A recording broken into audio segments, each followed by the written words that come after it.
Chapter 4 Dionysus meets Diogenes, or The Adventures of the Embodied Intellect. Quoting, "Thus spoke Zarathustra on child and marriage, you shall create a higher body, of movement, a self-propelled wheel."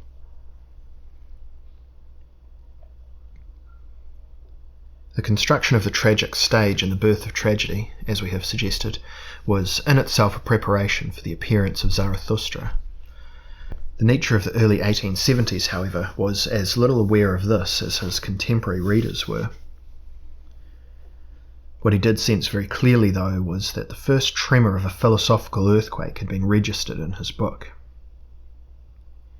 Bearing this in mind, what did the resistance of his colleagues and the silence of his profession signify? Even the masquerade of Apollo and Dionysus would have seemed only a matter of secondary importance in the face of this tremor. For what the young Nietzsche had set in motion by positioning in the wings of the tragic stage a spectator named Socrates, who represented a whole universe of wayward philosophizing, would soon prove more important than what was apparently taking place on the stage itself. It seemed almost as if Nietzsche wanted to supply evidence in support of the tenet that all decisive blows were dealt with the left hand, or to express it better, that the real dramas were being acted out along the edges of the stage. I will attempt, with an occasional subversion of the text, to retell the play within the play, and to tell it in such a way that a three-dimensional image of the dramatic process emerges. What is happening? On his way across the tragic stage of art, Nietzsche experienced, nolens volens, that in the festival performances named after Dionysus, Dionysus himself is no longer a match for the Apollonian compulsion to symbolize. Certainly the magic spell of tragedy depends on the cult-like chanting of the he-goats, and yet one aspect of the matter is also that a he-goat who can do nothing but chant eventually cuts a tragic figure. Were there not, before there was music, truer ecstasies and more impervious raptures that had fallen victim to the Doric process of pre-censorship? Would the god of intoxication acquiesce to such curtailments?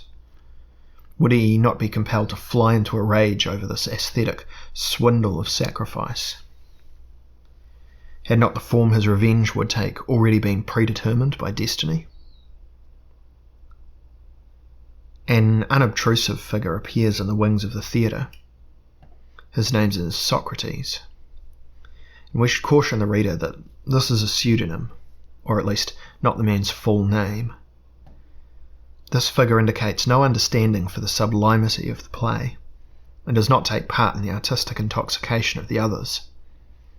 He sits there, he fidgets back and forth, shakes his head and yawns. Sometimes he even speaks out loud in between, spontaneously offering theoretical suggestions on the progression of the plot. According to him, the heroes would not have to unavoidably perish if only they could keep this or that in mind. By God, could it be that a philosopher has lost his way and wandered into a tragic theatre? The strange visitor behaves loathsomely, and yet, during the terrible convolutions of the hero's agony, he exhibits the most malicious optimism, and always seems to want to say, "It doesn't have to be this way, things could be otherwise, destiny doesn't follow a fixed script. We thought to let something other than this occur to us." The true disciple of Dionysus can only turn away in disgust from so much insincerity. Whoever is so lacking in good taste that he does not take life seriously as a tragedy cannot be proper company for a well-schooled Dionysian. Or can it be that he is proper company precisely because of this? Nonetheless, the most resolute partisan of tragedy will not deny that Dionysian pleasure must complement Dionysian pain. Indeed, not only complement it, but constitute and surpass it.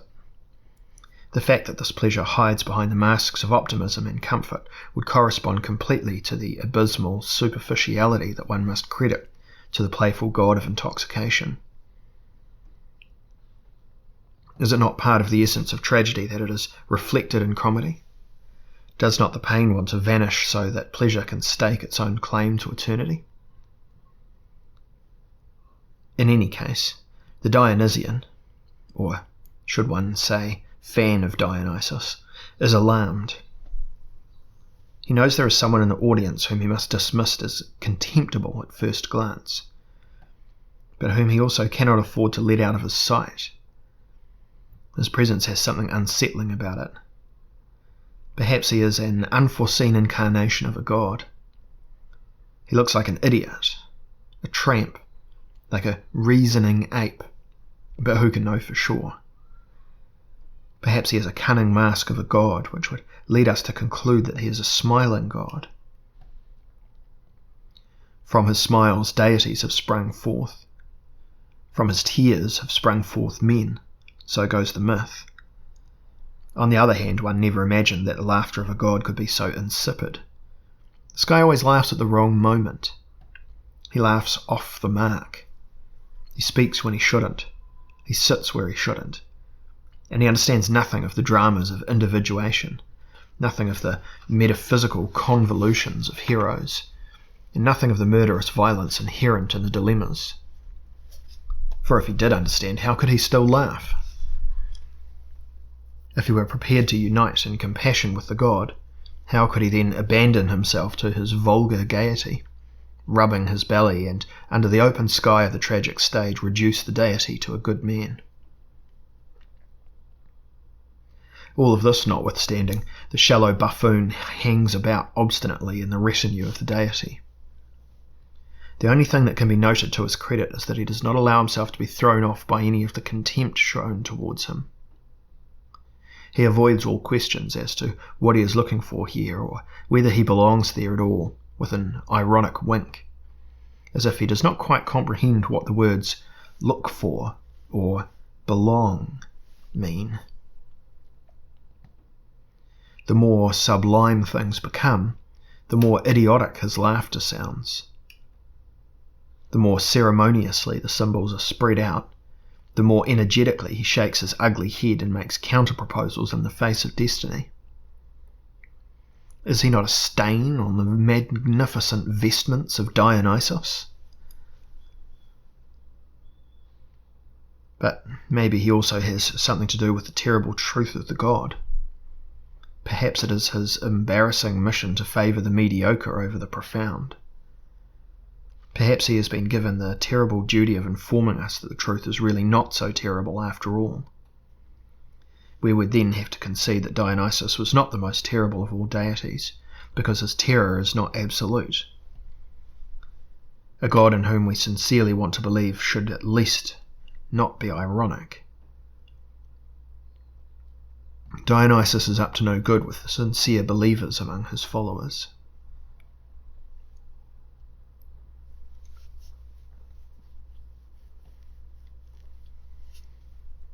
One of the greatest intuitions contained in Nietzsche's first book is revealed by its coupling of the dramatic resuscitation of tragic wisdom with the birth of the gay science, even if this is done in a very enigmatic and imperceptible way. The intrinsic polarity Nietzsche treats in his book is precisely not that between the Apollonian and the Dionysian. The dramatic theme of the book is the relationship between the tragic and the non-tragic. An attentive reader must be astonished by how easily the compromise between the two deities of art is accomplished by Nietzsche the philologist, while on the other hand he has considerable difficulty removing the world of tragic art from the world of non-art, of mundanity, of rationality and theoretical behaviour. In a word, from what he terms Socratic culture. Nietzsche required no more than a few pages at the beginning of the birth of tragedy for the compromise between Apollo and Dionysus. For the balancing out of the tragic with the non-tragic, he needed the rest of his life, without ever finding a solution to this lamentable complex. In the course of his efforts vis-à-vis the non-tragic, however, he became a genius of de-dramatization, of cheering up, and of taking it easy. Thus the same man who, while wearing the mask of the Antichrist, vented his emotions in the form of a highly charged, pathetic outbursts, also became one of the founding fathers of the gay science. As Nietzsche interprets them, Apollo and Dionysus harmonize so splendidly that their historic compromise could be synonymous with a form of quote-unquote more advanced culture. Freud's theory of culture and neurosis is really only the continuation of the Nietzschean concept of compromise.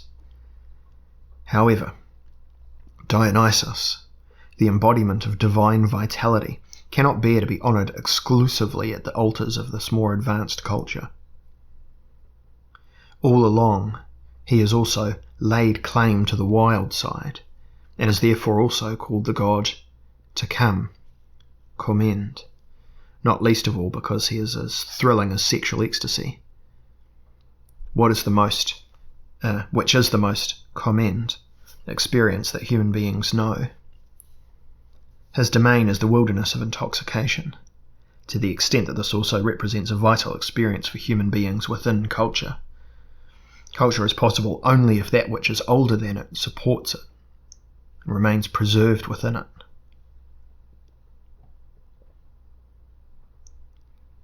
Culture is possible only if that which is older than it and supports it remains preserved within it. And yet the term, quote-unquote, wilderness, for Dionysus suggests more than a music reservation administered by Apollo. For this reason he does not, if he is honest, like to attend operas, and the tragedies that are supposedly about him are more likely to inspire him to yawn than to give him pleasure. It may therefore be the case that this laughing and yawning idiot whom Nietzsche sees emerging at the edge of the tragic stage is in truth a messenger of the god to come, who is supposed to make it clear to his solemnly high-strung followers that he is from time to time in need of more palpable forms of adoration.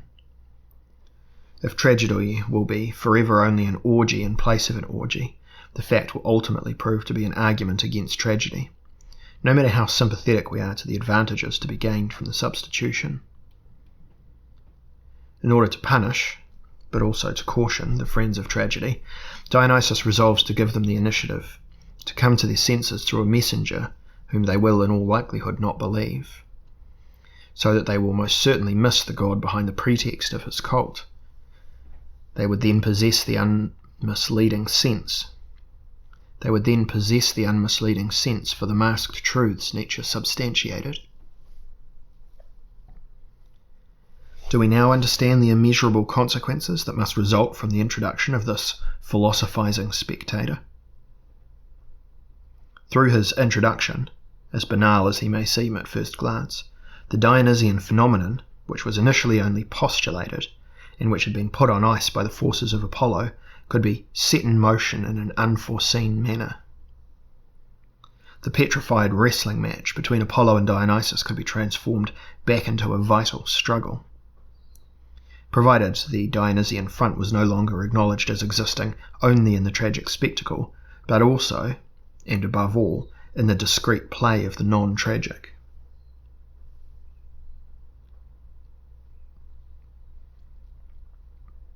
As a result, one would have to decipher the scene, which consists of a chorus, heroes, the public, and the philosopher, differently than has been customary up until now.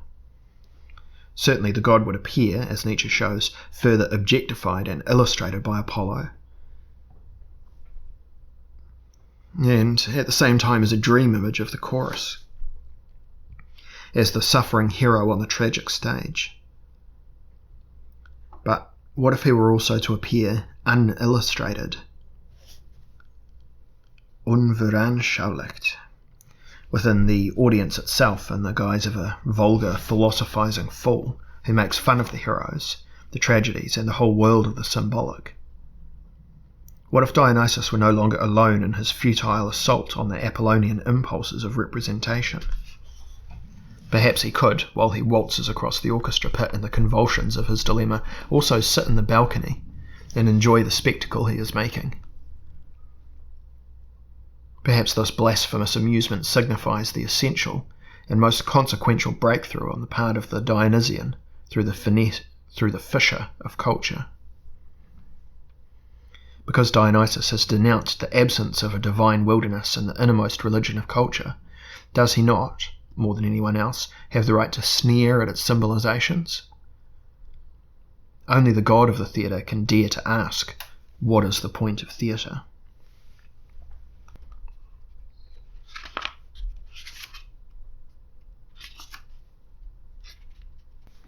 These statements, which go beyond Nietzsche's text, and may seem to disregard it, are essential for bringing the phenomenon that is unspecified but inherent to the text into a proper light.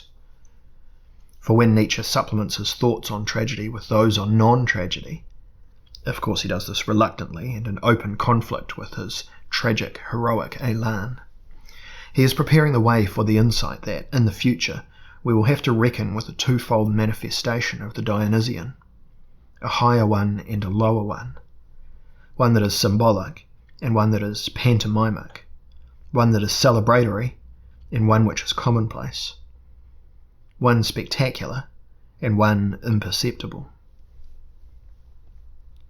Anyone who is serious about the Dionysian cannot overlook the fact that, in addition to the great music festivals of universal transfiguration, there must also exist Dionysians of the commonplace. If this god really does mean to signify the essence of the reality of the world differently, and to represent not merely an impresario for week-long Dionysian cultural celebrations, or an excuse for artistic stimulation under the supervision of Apollo,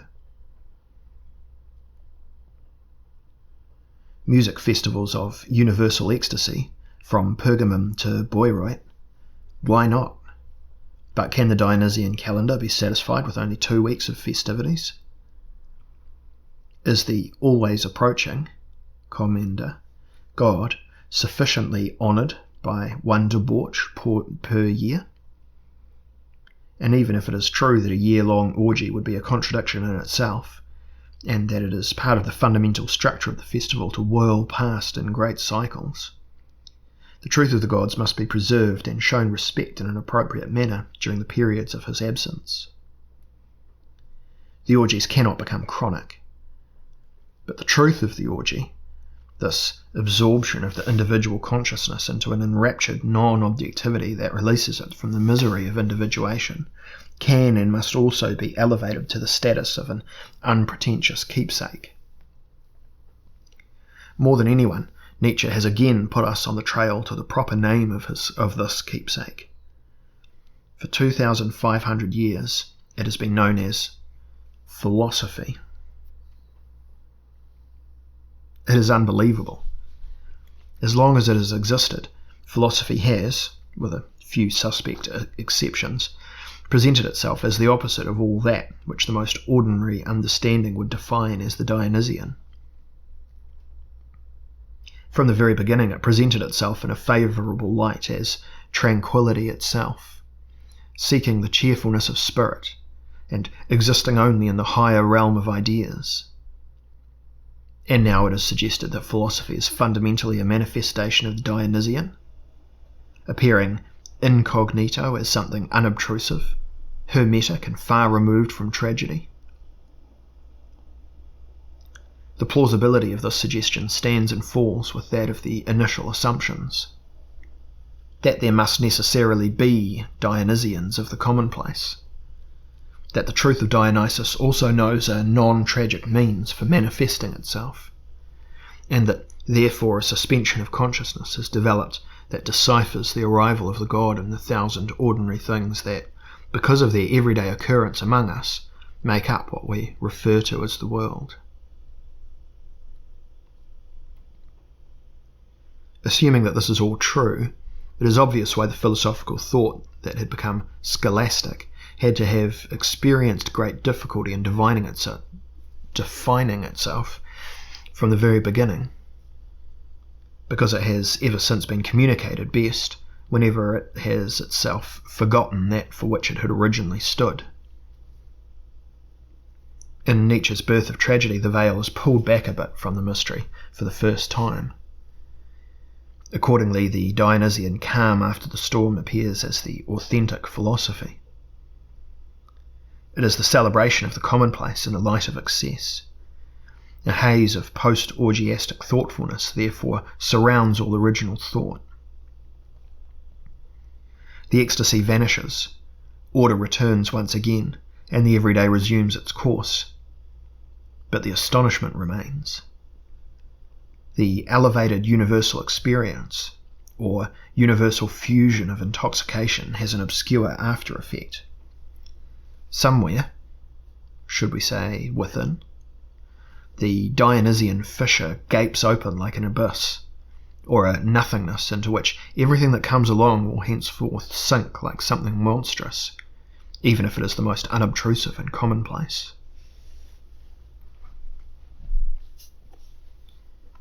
In its most pedantic manifestation, however, philosophy would not consider thinking of itself in this way. Soon after its debut, it had already involved itself in an undertaking all its own. It soon forgot that it had initially been one half of a bipartite cultural wonder, which led on the one hand to the birth of tragedy out of the spirit of the musical orgy, but on the other to the birth of philosophy out of the spirit of difficulty, which was to be carried out in the interim between orgies. Since then, philosophy has turned a deaf ear whenever it has been in a position to hear the truth about itself. It does not want to acknowledge that it is in a mode of thought that is in a state of remembrance of orgies past. An orgy in place of an orgy, a drama in place of a drama. Like every chronic search, it one day put itself in the place of what it was seeking, and thereby lost itself. Seemingly self-satisfied, in the contemplation of higher realms of thought and spiritual hidden worlds, intelligible structures and logical procedures. What would later be called, quote-unquote, metaphysics, developed through this substitution. Quote-unquote, theory, developed through the repression of the Dionysian consciousness of universal arrival. Welt Ankunftsbewusstsein. Weltankunftsbewusstsein. Bewusstsein.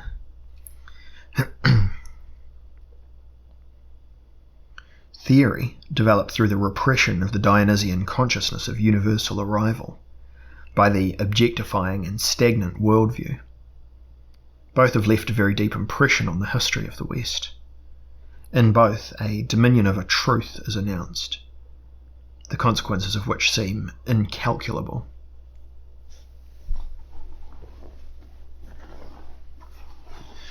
Nietzsche was the first to recognize that the word truth was almost always, in the language of philosophy, the equivalent of substitute, alibi, pretext, surrogate, and representation. He saw through the illusion of the quote-unquote real world as a surrogate world, and through the quote-unquote true knowledge of the philosophers as a knowledge in place of knowledge.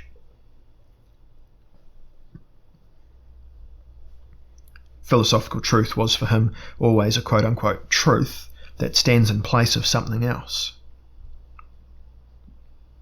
What is true within the truth, therefore, cannot possibly be understood without a theory of substitution and representation. Stellvertretung. Once again we encounter Nietzsche's great subject of illusion. Once again we observe the interplay between an affirmative illusion that places values on its impenetrability and a residue of transparency that makes it possible to think from now on within the context of a critical function. For if the substitute were not, to a certain extent, just as good or better than what it was replacing, it could not replace it. If it did not stand in its place, we would always have to be dealing with something that could not be substituted for. We would always be immersed in the mute thing in and of itself, and would not be able to maintain any distance from it. Thus it would seem to lie in the nature of the substitution that it places a substitute before itself, through which we can adapt ourselves to it. What cannot be replaced herein reveals its affinity with the unendurable. What does this have to do with philosophy?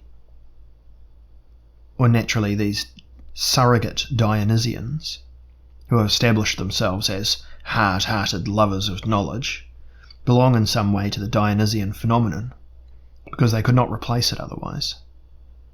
They acquire their critical distance to the real Dionysians, quote-unquote, first and foremost, however, in that they sense nothing of their own surrogate Dionysian quality, and have since the time of Socrates found themselves in the position of being oblivious to Dionysus. And yet, if Dionysus is also the god of the surrogate Dionysians, then a Dionysian fundamental phenomenon must take place in the Dionysian oblivion of theoretical thought. And accordingly, Dionysus also prevails in the modus of his withdrawal, his absence, his oblivion. Only in the twilight hours of thought and within the framework of epochal ruptures in intellectual history does Dionysus awaken, as it were, to himself, and become a more reasoning mode of thought, a condition of alertness inspired by dangers which no longer represents anything, but is rather the unmediated self-contemplation of the monstrous.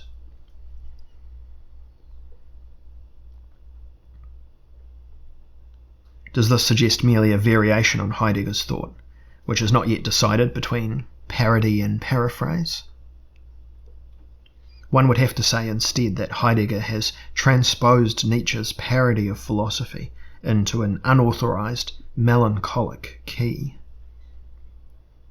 There is everything to indicate that this time the farce preceded the melancholic version, and that Heidegger's parody of Nietzsche is a more serious offence against the rules of art than the droll original. It is a parody in place of a parody, when philosophy was in its infancy. Who could have thought that it would someday bring forth something like this? But there should be no panic among Heidegger's adoring multitudes. That the birth of tragedy can be read as we have read it already presupposes the alternatives, Möglichkeiten, that Heidegger's earnest thinking out has won by means of Nietzsche's impulse to criticise philosophy, and the dramaturgical freedom we have assumed in our reading of the gay sciences, one of which Heidegger was the co-conqueror. Nietzsche's playfulness becomes evident only in contrast to Heidegger's seriousness. But what permeates the seriousness and jocularity is an epochal mutation of consciousness, the consequences of which become immeasurable once Nietzsche has entered his post-metaphysical period. A mutation that cuts like a century-long awakening into an era of thought, and that counteracts its dramatic future. He who is lucky enough to be able, because of the modest organisation of his intellect, to dismiss this as mere irrationalism, should stay asleep for a while longer. But an unusual task awaits those who have awakened early. This task begins with the still painful denunciation of Socrates that gapes forth in Nietzsche's book like an open wound. Nietzsche disguises himself here as a free thinker, well schooled in the best tradition of the Enlightenment, who is striking down a father of the Church with the momentum of his anti-clerical fury. Socrates, the father of the theoretical truth. Socrates, the arch-dogmatist of human self-improvement through mere reason. Socrates, the intellectual mixture of poisons and demons of a negative enlightenment. Socrates, the unmusical barbarian of thought, who, in his furor of reason, no longer conceives of tragedy as a misfortune, but rather as a problem, and who no longer understands that life is above all else a process of self-composition, not an object for self-reflexive deconstruction. With him the decline of tragic consciousness begins, and philosophy enters into an age of theoretical optimism, a term that is merely another name for the most insipid Dionysian obliviousness. Listen to the tone of these reproaches. Nietzsche is not protesting against the abrupt invasion of the scientific intellect into Greek thought, which occurred in the brief interim between the appearance of Socrates and the work of Aristotle. He objects to the un-Dionysian, unartistic, theoretical, self-misrepresentation of philosophy in the persons of those who, after Heraclitus, are its greatest representatives. He does not intend to forgive Socrates for having destroyed the unity of art and philosophy that had lent its depth to an older way of thinking and was informed by Dionysus, and which could be rediscovered in a new way of thinking. The Birth of Tragedy, therefore, does not limit itself to an anti-Socratic tirade, and certainly not to a mere denunciation of philosophy. In publishing his book, Nietzsche intended to point the way to a future potential of an art-enriched thought that has been reborn through the spirit of Dionysus. Ecce philosophos, Dionysus philosophos.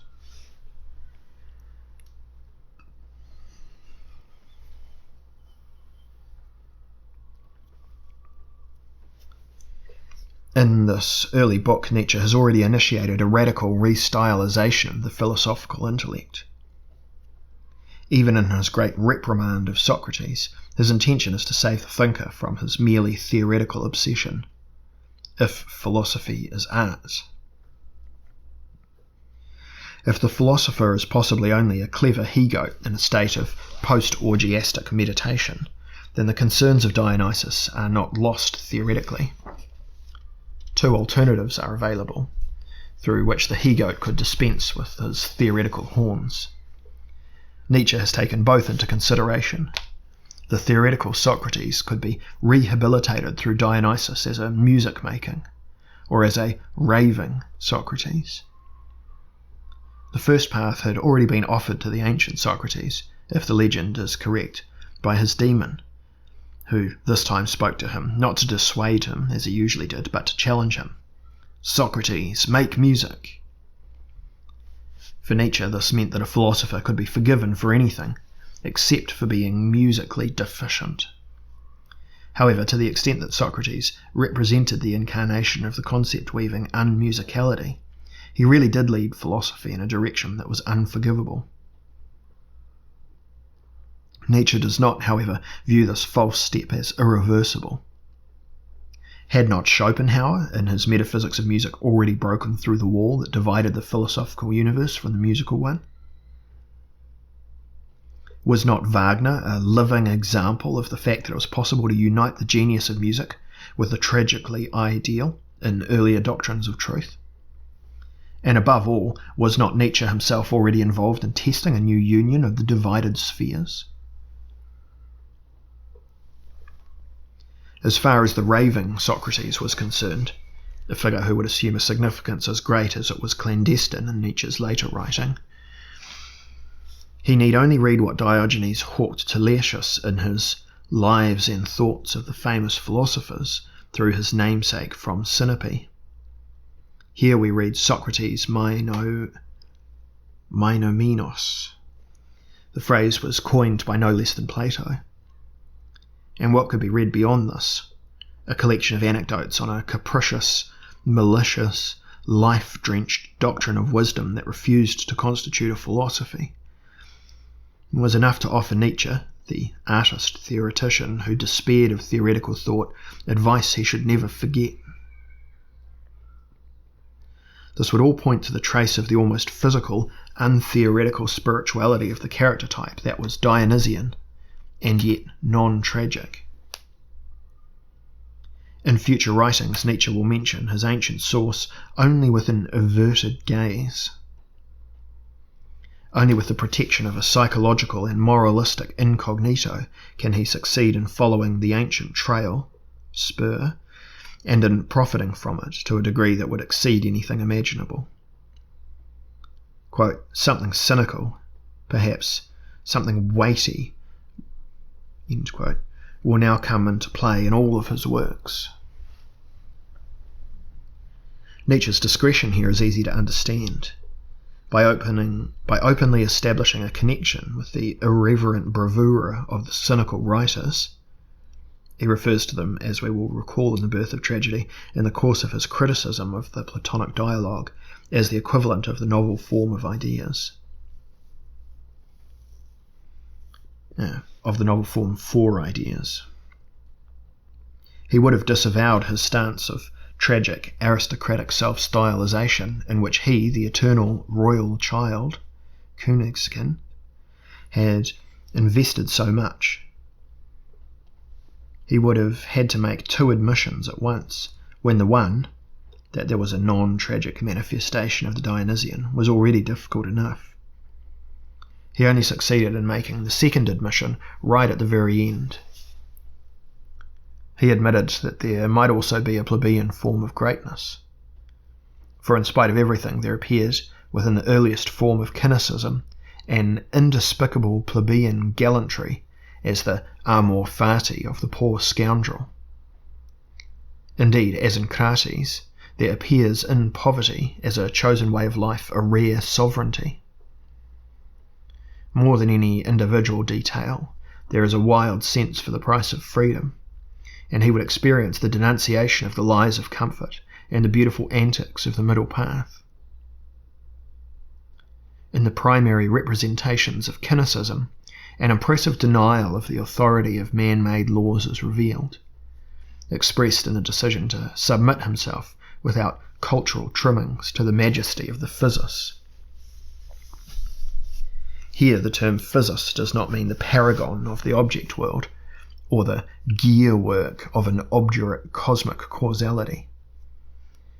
It is to a much greater extent the guarantor of an existence that does not defer to any reification, and is thus esteemed as the physical foundation of ecstasy, of which the freedom speeches of the philosophers communicate only the diluted infusion. The ancient speech of physis was not a tyrannically objectifying cult of physicalism, but rather a ways and means through which the consciousness of a hermeneutic gnosis of the body could express itself. All of this had too much in common with Nietzsche's own philosophical and psychological tendencies to have eluded him for long. Indeed, cynicism, together with certain rudimentary elements within the Stoical Heraclitic movement, was the last and most anonymous form of ancient doctrines of wisdom, and thus of a form of thought that conforms to the play of forces and the dissonant consonances of physis without losing itself in the phantasms of philosophical doctrines of the beyond. Let the depraved ghosts worry about transcendence and spin out their relationship with immanence. The consciousness of the ecstatic physicists, Physica, refuses to ascend into the transcendent worlds of the philosophers, because for them there exists no transcendence that remains within physis and that values it highly enough. He who wanted to establish a post-metaphysical mode of thought, as Nietzsche undertook to do in the strongest moments of his thought and in his whole literary guerrilla war on the great truths, he had to take up the trail of the last pre-metaphysicians, especially if he was to prove that he was a Greek scholar who had read his Lucius better than anyone else.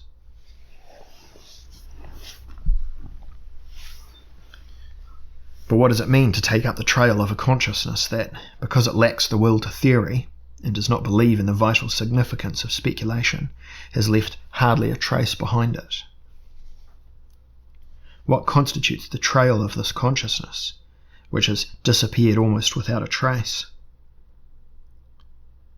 Surely not these few statements by the cynics on the cosmos as the home of man, or on nature as the measure of action. Presuming even the slightest standard for a theoretically developed capacity to question, these statements must be found lacking.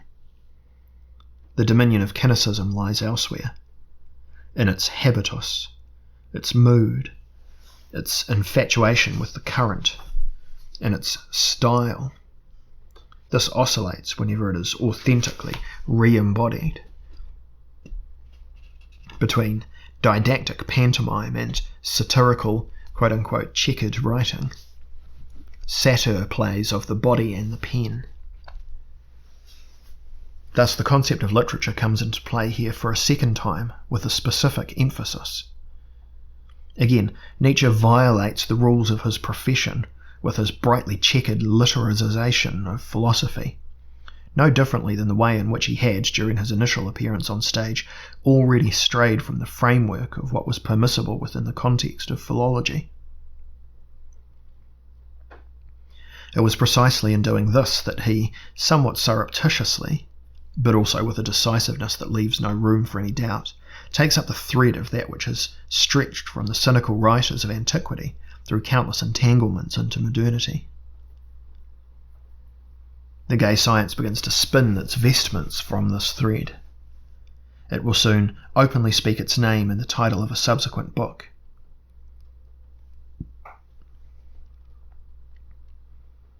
It will speak first with the best clinical psychologizing of the human, all too human,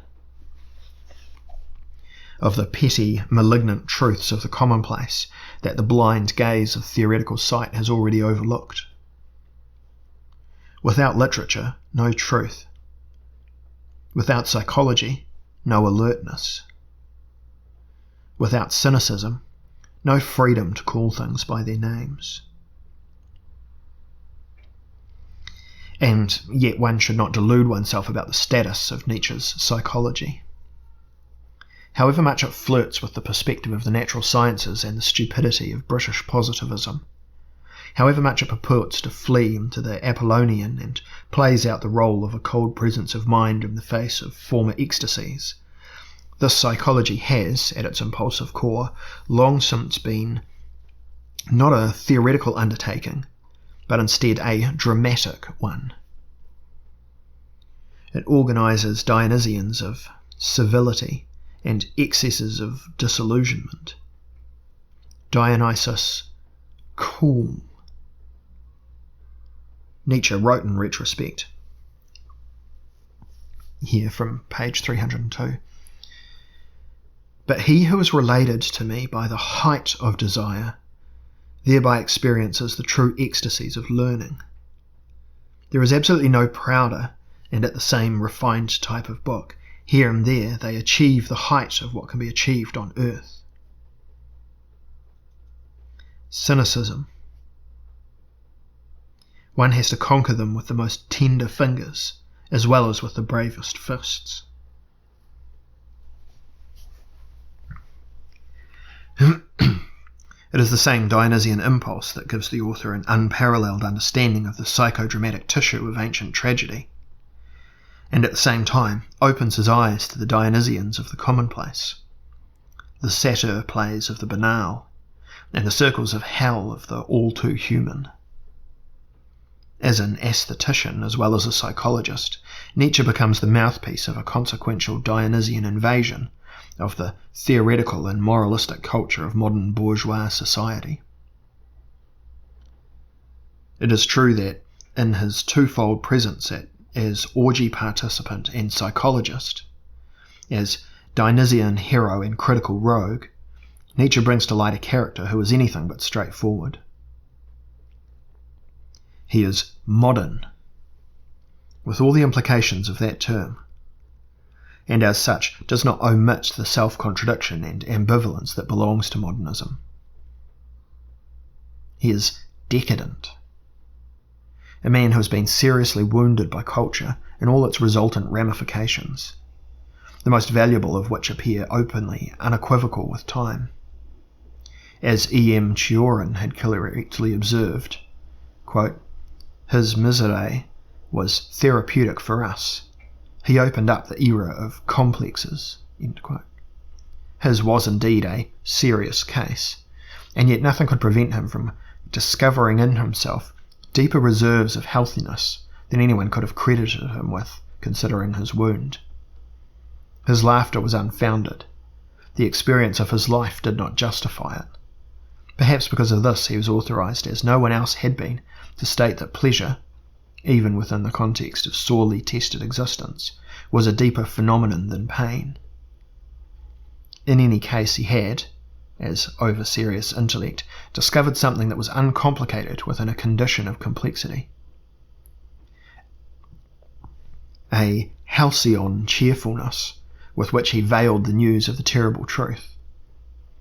Cheerfulness is the courtesy of the complex. Even now, the gay science is still the most polite way to openly discuss the unbearable elements of existence. There is no way to retaliate against the clever idiots who, because of the light tone of the work, conclude that the thought contained therein is in itself insipid, except with the beautiful statement with which Nietzsche has characterized the relationship between the philosopher and those among his public who are merely clever and inexperienced. Quoting pages 234 to 35. Every deep thinker fears being understood more than he fears being misunderstood.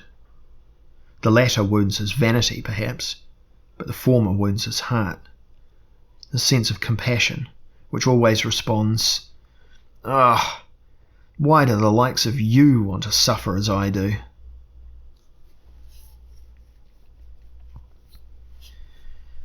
Nietzsche paid a high price for discovering that Dionysus not only manifests himself as a suffering hero and an ecstatic chorus, but can also plunge into the human fray as a psychologist, itinerant mystic, accursed philosopher and stylist. When he escaped into the non-idealistic, he lost the sympathies of the Wagnerians, and thus let fall the most important external supports for his confident self-awareness.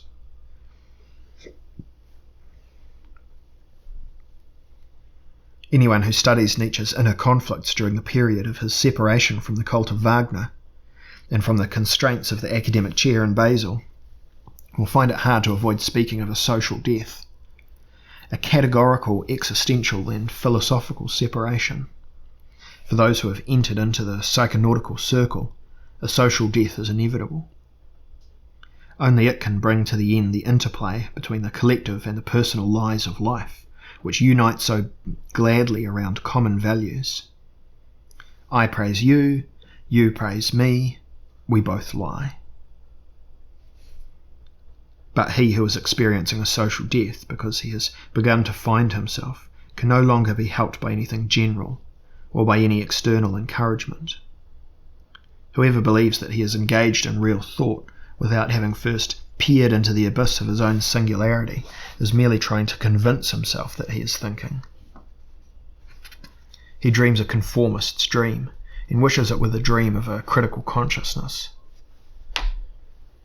He who really thinks he is condemned to an isolation that compels him to begin anew and to fulfill himself. Henceforth there will no longer be any tradition, but only a rediscovery of himself in affinities and constellations. During his cynical, psychologizing, knowledge-criticizing years, Nietzsche forged ahead into an isolation that was constitutive of a mode of thought oriented towards the terrible truth. Only through the discovery of a positive and liberating isolation could the pleasurable painful, Lust schmerzlich, prophecy of the Dionysian psychocritique free itself from its involvement in the idealistic fraud of the Wagner cult.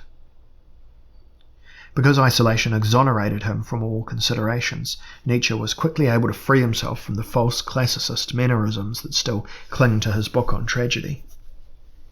Redemption from the idols created space for the implementation of harder, purer values. From now on it was a matter of Voltaire versus Wagner, romantic esprit versus a deep-rooted Teutonic clumsiness, the free thinker versus the religious fanatic, a sincere nihilism versus a neo-idealist self-indulgence in higher worlds, the malicious tongue versus a beautiful foaming at the mouth, the shadowless phenomena of the South versus the northern lights of cynicism, the cynical music of Carmen versus Wagner's oppressive Venusberg, the truth of the small energetic stab versus the lie of great style. One thing cannot be denied. Nietzsche was profound in his descent into the isolation of his new precision. From this point on, we have known more about the consanguinity of cruelty and profundity, but also more about that of the precision of good humour, the precision, nota bene, of musicians and artists, not of administrators of knowledge and those who count mistakes, who confuse devotion to their inhibitions with precision.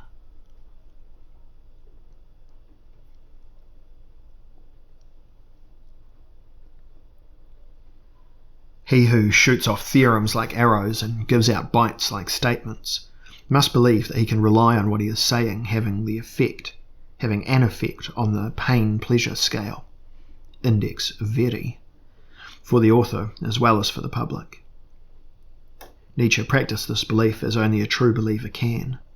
His credo demanded that there should be no pronouncements of truth without consequences, and if these consisted of the perishing of the perceiver because of that through which his will to truth had overextended itself, fiat veritas, pereat vita. This outlook on the possible adversity inherent in the correspondence between knowledge and effect explains why Nietzsche's credo suggests more than merely an overblown artist's concern for effect, and certainly not a reduction of philosophy to rhetoric. Nietzsche's concept of style is based on a condensation of all speech into the pleasurable, painful, physical foundation of knowledge.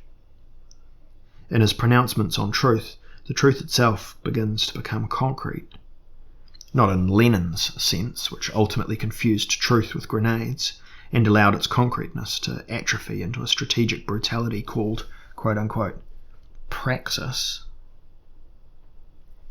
Rather, it is concrete in the sense of a somatic aesthetic, a return to the true, into what can be perceived as true, a renewed and deepened investigation of knowledge and sensuality. Nietzsche's writing provides the prototype for a modern philosophical orality. What increasingly takes the upper hand in his pronouncements on truth is, in addition to the musical character of his lecture in general, the bittersweet pleasure he finds in taking the world into his mouth. In den Mund nehmen, devout. It is something he both loves and hates, the wild joy in biting and being bitten, without which the Dionysians of this divination would not possess a physical foundation in the body. One can also say that in Nietzsche, the sense of taste once again takes on a philosophical dimension as the most intimate of the universal senses. Philosophy reaches back into its somatic sources. The world is initially experienced through the mouth.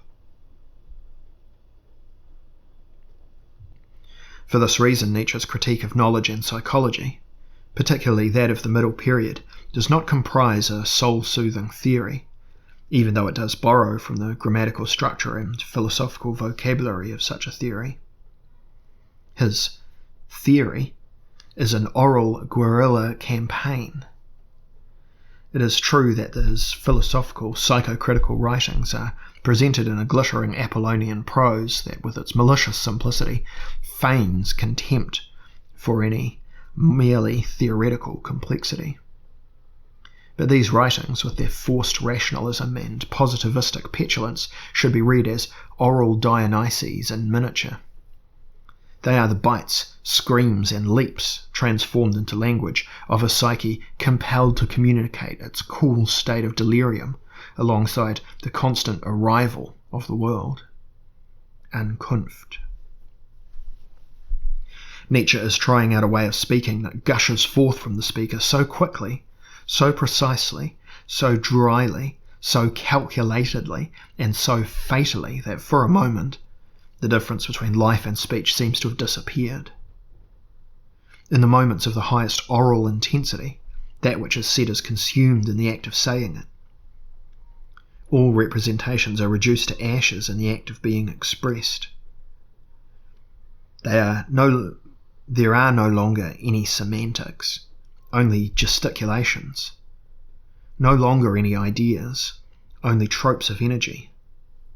No longer any higher meaning, only temporal stimulation. No logos, only orality. There is no longer anything holy, only heartbeats. No longer any spirit, only breath. no longer a god, only the movements of a mouth.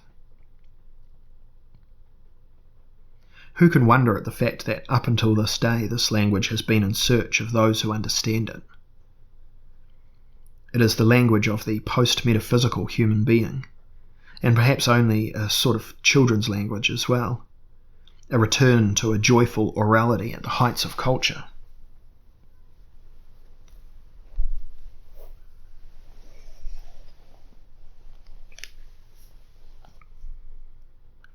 A 100 years after Nietzsche, it now and again seems as if almost popular coming to terms. Let me try that again. 100 years after Nietzsche, it now and again seems as if an almost popular coming to terms with this singular philosopher were possible. Perhaps a majority of the aesthetic successes and the important philosophical self-representations of the present day are only the fulfillment of what was announced in his work. One indication of this among countless many is the excessive corroboration that Nietzsche's verdict on the cynical Carmen is found among the mass public today. In addition, we could also count the return of opera, the renaissance of pathos, the discovery of a second misfortune, fatalité, a general obsession with the physical, the wholesale renunciation of finalistic apparitions, the irresistible privileging of taste over ethics, and the unnerving vacillation of souls between isolation and consolidation. Vereinnahmung. Between the effort to separate and the desire to unify, between the hell of difference and that of identity. All of these are Nietzsche's landscapes, and we inhabit these landscapes not because we also share his problems, but because his problems and the language in which he deals with them increasingly guide and overshadow our own problematizing.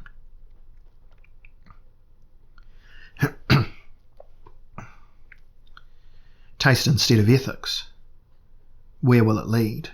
What is taste anyway? How can such an unfathomable quantity take on meaning in intellectual terms? And what if this is not the proper way to phrase the question? What if all systems of signification, Bedeutungswelten, have always been merely systems of taste, different ways and means of translating the aroma of the world into linguistic articulations?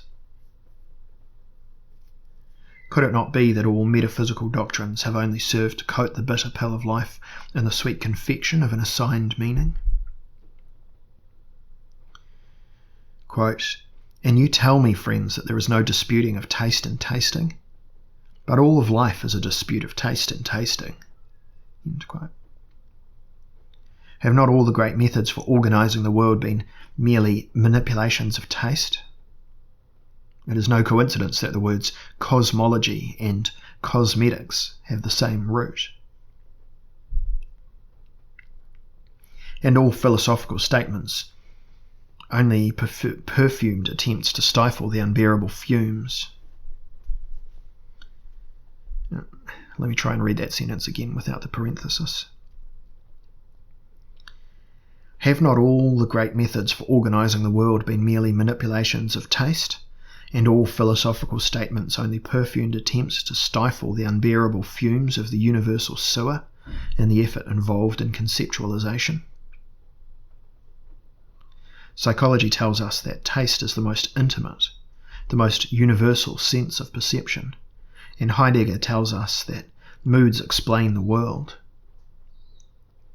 The preacher Salomonis went into greater detail. Woman is bitter, he said, and Nietzsche shared in this taste, without questioning the authority of his biblical predecessor.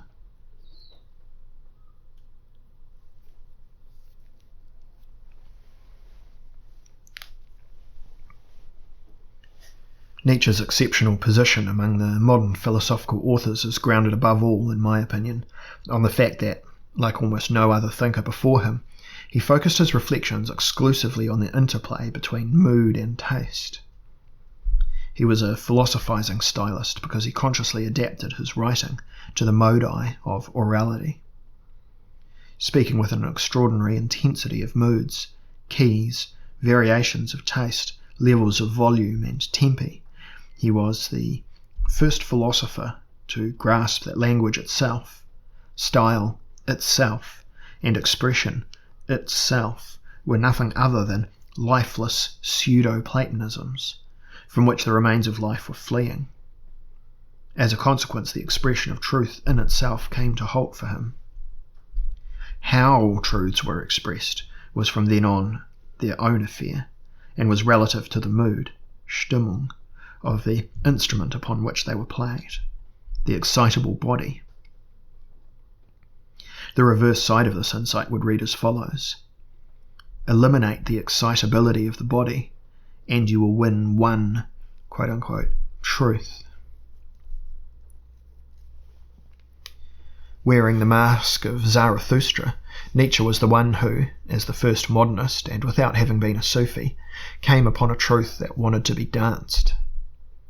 He was also the one who knew that truth could be expressed in laughter, a truth through tears, wahr weinen, had also confided in him in moments of Dionysian emotion, without taking into consideration the soldier in him, who preferred to find the truth contained in holding fast and standing his ground.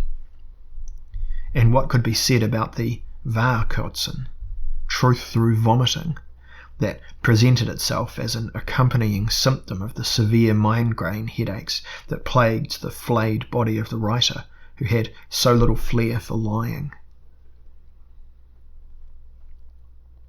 Nietzsche developed two modes for expressing the truth to a greater extent than any of the others: truth through biting, wahr beißen, and truth through singing, wahr singen, both of which are the ultimate stagings of an oral truth that has been mediated by taste and mood.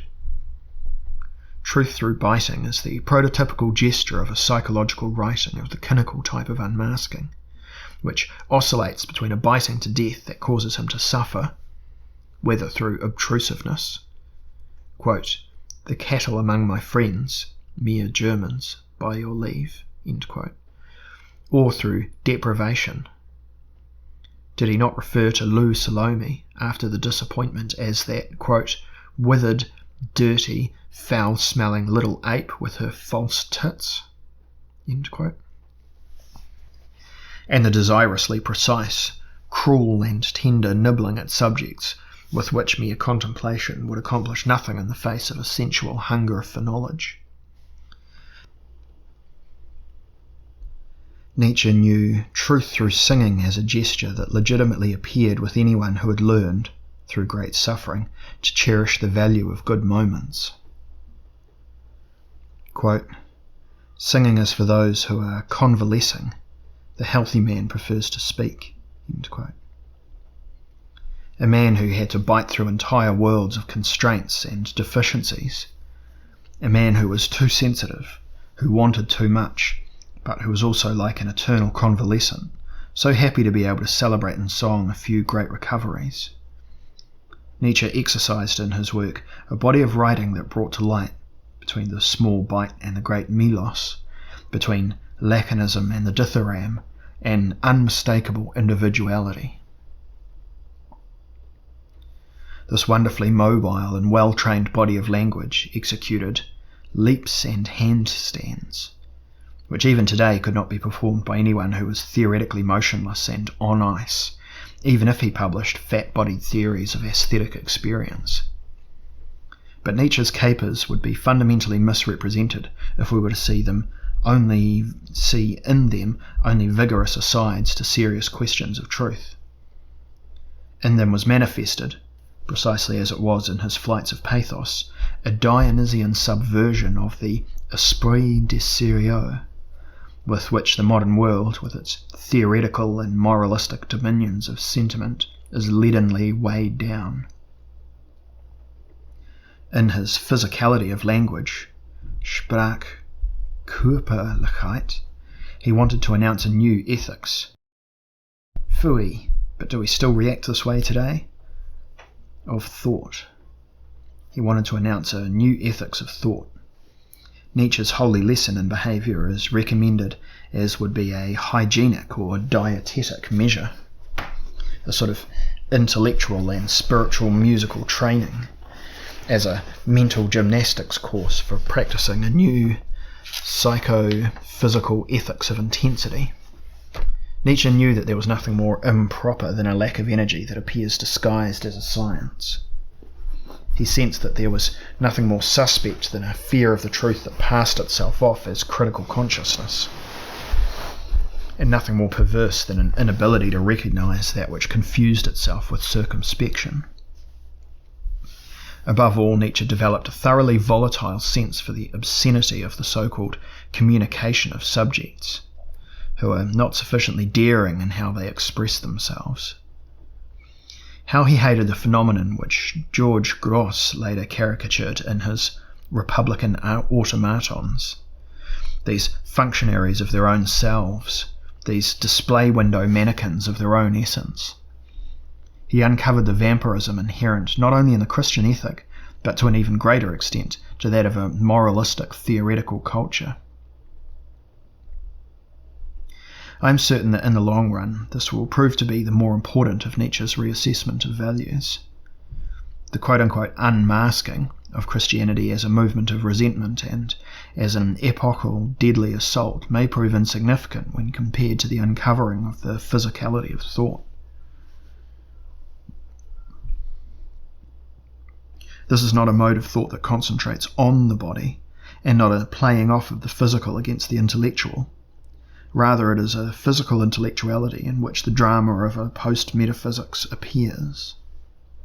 Therefore, it is always an intelligence on the verge of something, an intelligence in transit, on stage, in the mood. It does not cling to the subject as if it were private property, but thrusts it forward like a provocation and a revelation. Perhaps in this context, the limitations of the old dumbstruck Enlightenment will become blindingly, blitzhaft, clear as representations, as representing those of an attempt to limit intelligence, like an active subjective property, to a defined centre of a static, risk-free character, instead of an understanding that comes into play only as a dramatic and procedural quantity.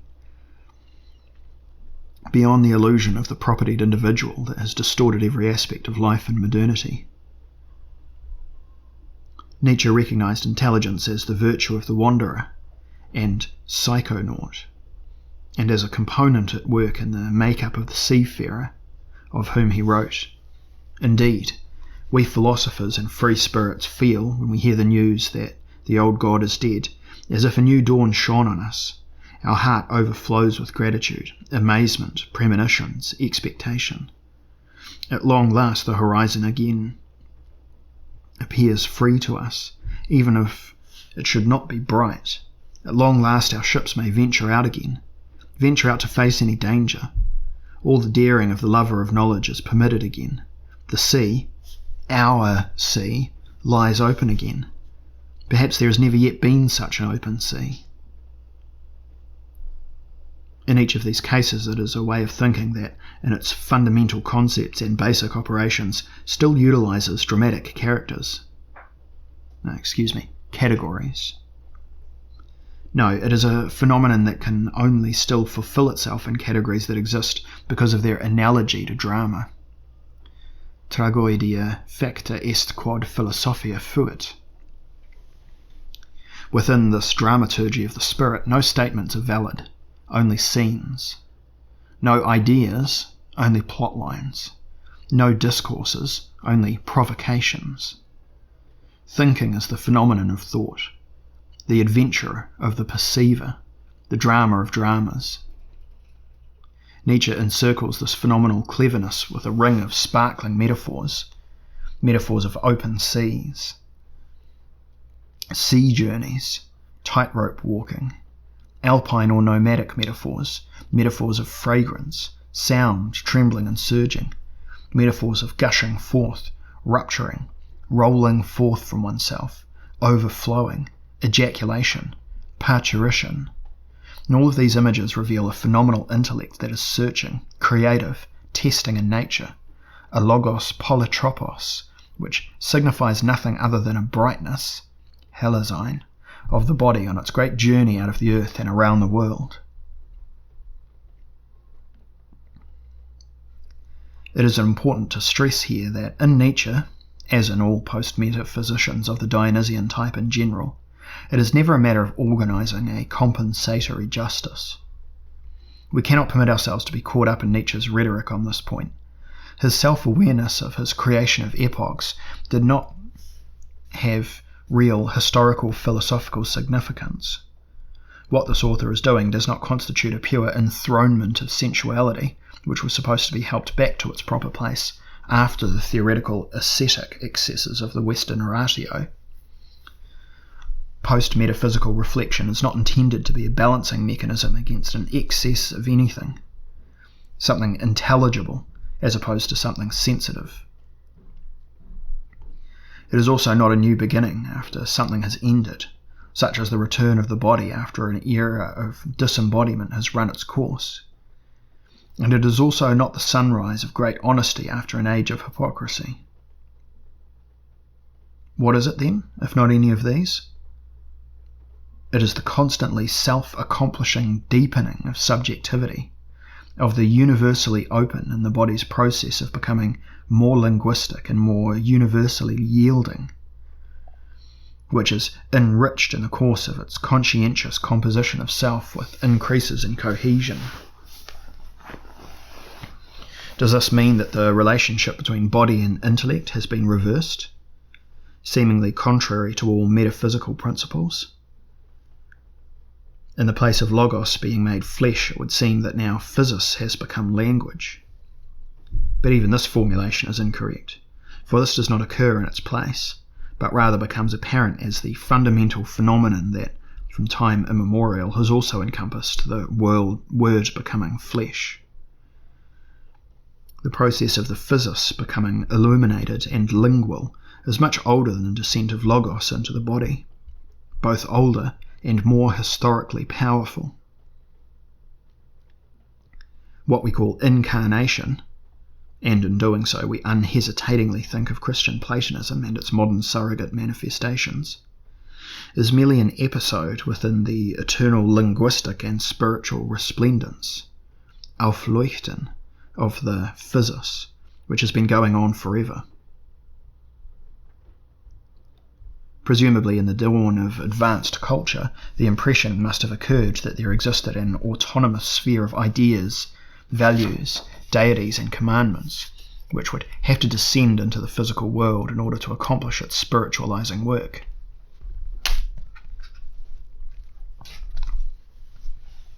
Its opus operandum within it, quote, "and the Word became flesh and dwelt among us," end quote. This hymnos of Christian Platonism is at the same time the motto of advanced cultures that, eo ipso, represent programs for moralizing, spiritualization, education, and excarnation. Therefore, advanced cultures must always constantly appear as cultures that represent the inner war waged by a mobilizing and conquering intellect against a languid and suffering flesh. There is at work within them, in addition to the external violence of war and domination, perhaps as the strongest characteristic, the incarnate violence of the Word, which entered the body in order to elevate its sorrow, desire, indolence, and self-will into a radiant, quote-unquote, function. A more patient analysis, however, will reveal that this is a false description, or at least an inadequate one, which mistakes only half of the phenomenon for the whole. For speech itself is always older than the logos of advanced culture.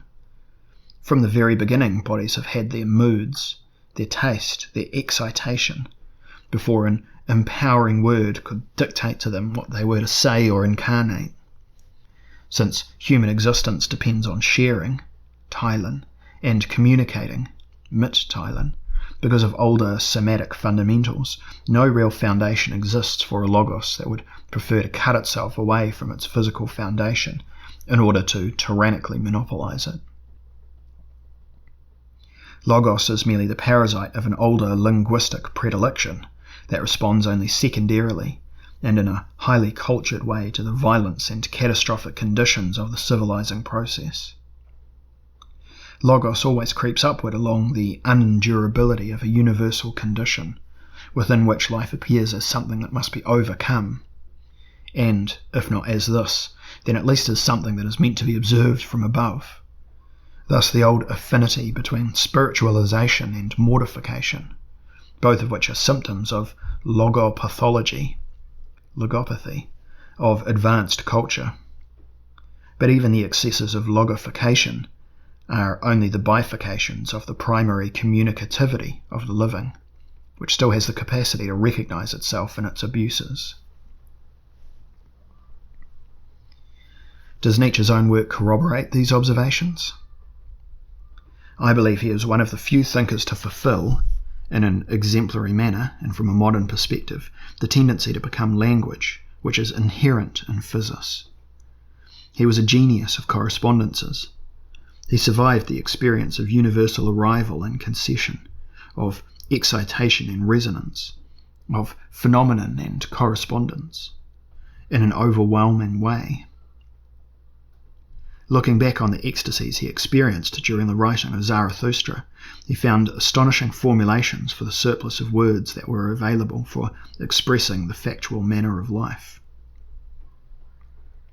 Quote, "Here all things come caressingly to your speech and flatter you, for they want to ride on your back. All being wants to become word here. All that is in the process of becoming wants to learn to speak from you." End quote. Shortly before the beginning of the 20th century, which is the linguistic century, a linguistic phenomenon occurred that no linguist could ever have imagined. How did Nietzsche describe it? Quote, "With the very least residue of superstition within oneself, one could hardly know how to rid oneself of the idea that one is mere incarnation, merely a mouthpiece, merely a medium for powerful forces." End quote. One would have to extinguish even the final remainders of superstition in order to find one's way back through the metaphysical fog to the truth of what was most evident. The fact that here no higher meaning was being incarnated. Rather, a physis was expressing itself to the limits of overexposure, Verstrahlung, in this borderline area where there is no active difference between expression in and of itself and expressing something. At the edges of language, the difference between existence and speech is extinguished in the unavoidable fulfillment of absolute expression. That a maximum of physical well-being was added to these preconditions indicates that Nietzsche could find the rhythm of a successful life only if he freed himself from the compulsion to incarnate, so as to be able to yield to expression before language. Quote, "My muscular ease was always greatest whenever my creative powers were most active. The body is enraptured. We can leave the soul out of our discussion." End quote. Nevertheless, his idea of being a medium, of performing the function of a mouthpiece, is not merely a superstitious mistake. It is tantamount to the insight that, in advanced culture's bathing of the body with the radiation of language, a compulsion and seduction are at work that do not stem from the speaker himself, and which cause him to say things that he does not, say of his own accord, von sich aus, in the most precise sense. The spoken language is indeed not my own, or at least not entirely my own. It is always the others who have made me speak and listen to a language. Real speaking always occurs only in relation to hearing, above all to having been heard. These inspired verbal emotions, Wörtergriffenheiten, result in the effect, as strange as it is understandable, that through the speaker, the other only now, as it were, begins to speak. We call these strange episodes of linguistic life inspiration, in which the designation and descriptions that Logos has left behind within the individual begin to resound against the instrument of the body as if they were our own property, Within the context of aesthetic inspiration, we observe how physis embraces, surpasses, dances around and appeases the logos. In such moments, the impression suggests itself that a sort of music is the mother tongue of life. According to Friedrich Hebel, prior to becoming human, we heard music. Within such inspired speech, the maternal and paternal tongues resound through the mouthpiece of the child of the world. The forebears make use of this child as a sign, Zeichen, for the expressions that could not be expressed during their existence. It is the dumb desire to be one of the others that inscribes the hyperplastic linguistic body of the child, so that this body might express what is incapable of expressing itself. Quote, "Everything that is in the process of becoming wants to learn to speak from you." End quote. And the very name used to designate the child, infans, the one who does not speak, a process that aims towards making it a being who does speak, comes into play. A process that is identical to the last detail to that of incarnation. Within the incarnation of Logos, the subject would not enter into advanced culture, and without violation there would be no incarnation of Logos. Violation and Logos belong together because only through violation can the speaker be compelled to say things that are directed against the vital interests of the infans. To speak in accordance with the Logos means to speak the language of those who can make use of me only as someone who is obedient and deadened. Logos is the epitome of values and words in the name of which we take part in partial and total self-mortification. But how could we define a culture that would be successful in positive terms? Must culture inevitably be reduced to a subtle program of self-mortification and self-violation? Or by no means, for even if culture always has violence as part of its inheritance, it is free to release alert participants in the civilizing process from violation into creative play. The conscious endurance of what is painful and humoristic subversion to the highest purposes. Every speaker who investigates the matter can attempt to bring the violence he has inherited to life in positive terms through partially obsequious, partially insurrectional analogies to its incarnational duties. Incarnationsaufträgen. In order to express again what is its own after being released from the cultural curriculum that has been demanded by Logos. To express what is its own, however, means being able, in a cheerful way, to say nothing more. It means getting behind the Logos and reuniting with the older communicativity of the living. Thus a risk-laden drama is plotted out within every psyche in advanced culture. The wrestling match between the reason of the body and the madness of its incarnations. Within advanced culture, every subject is pregnant with madness.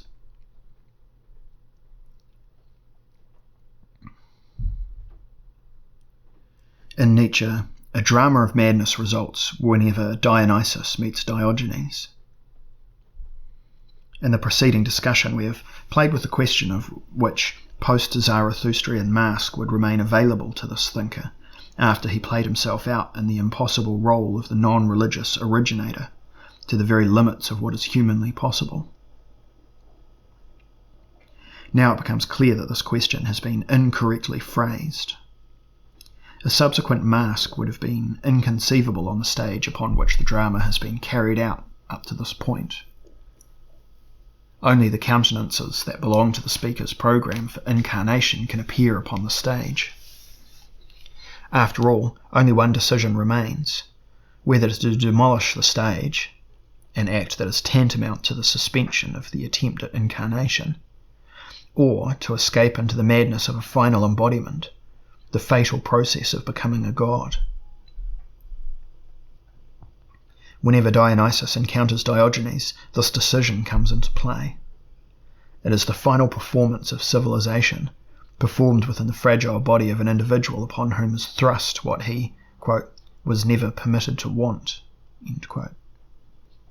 the collision of Apollo and Dionysus, of logos and physis, of metaphysics and cynical wisdom. Here Diogenes stands for the playful body of an individual who would have saved his irresponsible, sovereign expressiveness, in that he suffuses all missions with irony, which results in his quote-unquote language sticking out its tongue at logos. If he stops to think properly, he does not have such terribly important things to say. He makes use of all languages to show how one is ultimately unable to say anything with them. Thus, Socrates' Meinominos and the music-making Socrates are ultimately one and the same. On the one hand, Nietzsche's Dionysus represents the phantasm of a body that wants to incarnate a divine logos, a body that is now only an instrument and speaks worlds, very nearly breaking the chains of individuation and the final indolence of the flesh, so that it can unite the painful celebration of birth with that of life in a delirium of prophecy.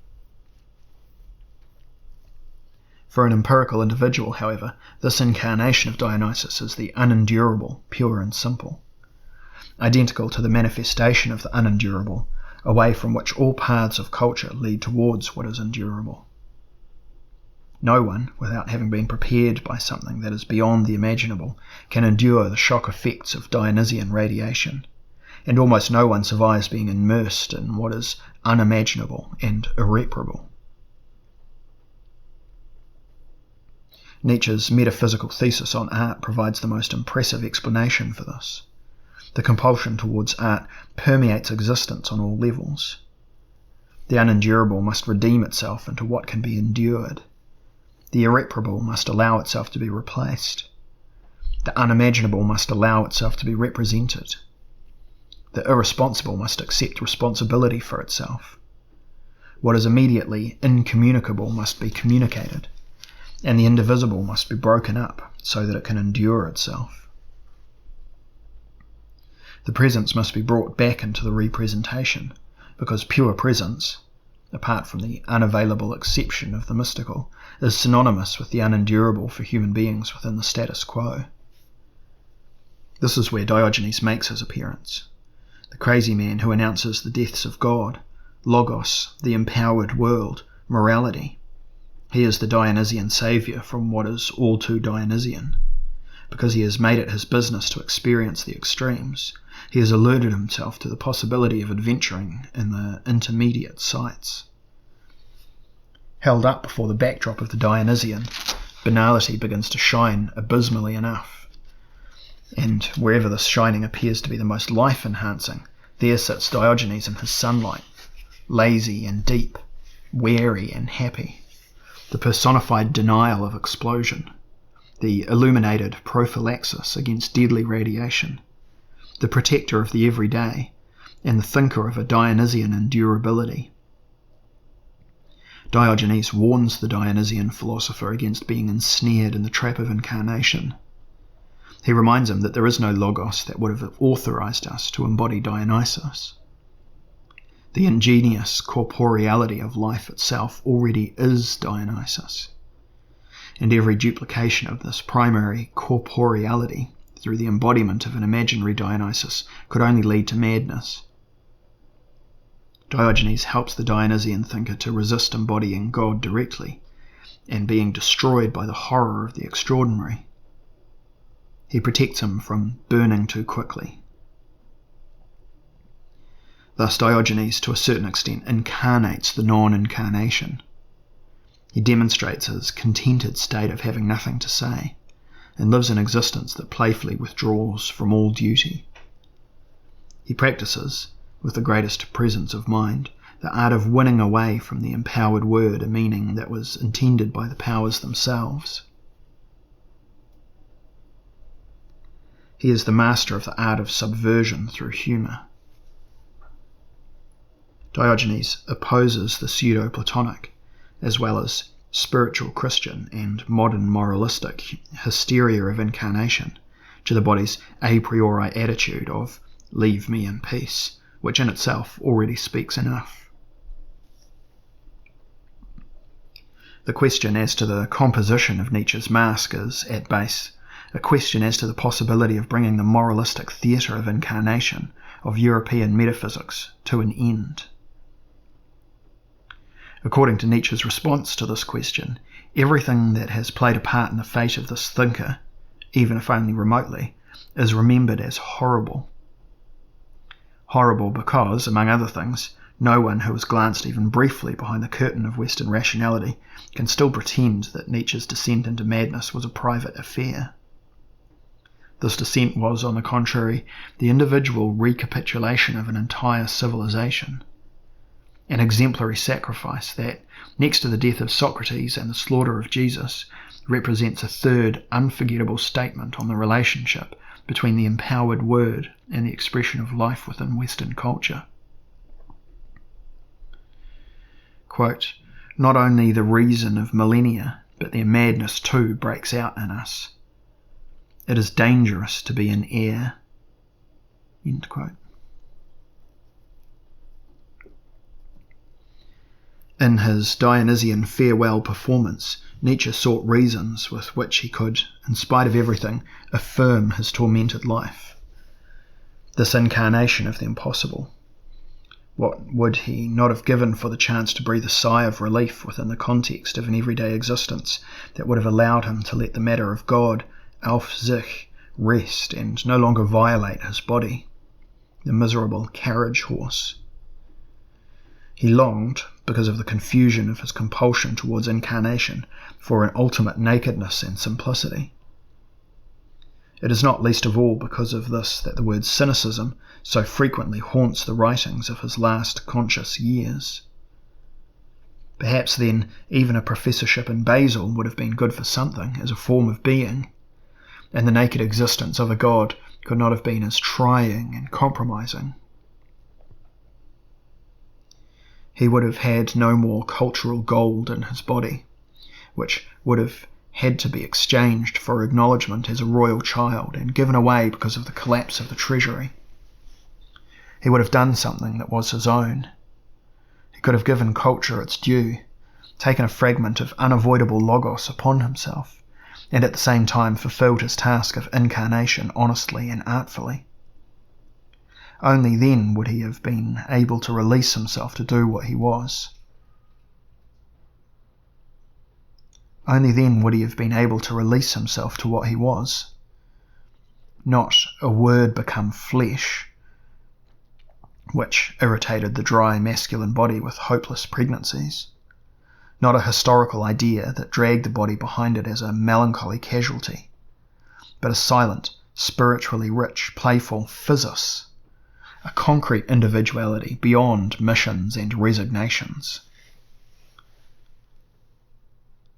A Parmenidaic moment awaits an individual such as this, who has returned from the battlefields of the drama of individuation to that which can be endured. If the partiality of circumstances opposes it, it may experience being as a successful and unsurpassable recognizability. It encounters the great moments in which existence, corporeality and knowledge are conceived of as a unified whole. From this point forward, everything is comedy. The war is over. Research has come to an end. In every second of its existence, the world would be acknowledged as being enough. Now a thought that leaves no shadow blossoms forth without need for transcendent worlds, without reduction, without imputation, supported only by a perception that is free from the weight, lidschlag, of the researching ego, without interference and without the necessity of indulgence, immaculately looking the obvious in the eye. It is the midday of being, the calm lull of obligation, Zollen. The weight of the world has been lifted. There is incorrigibility wherever we look. Dionysus is philosophizing.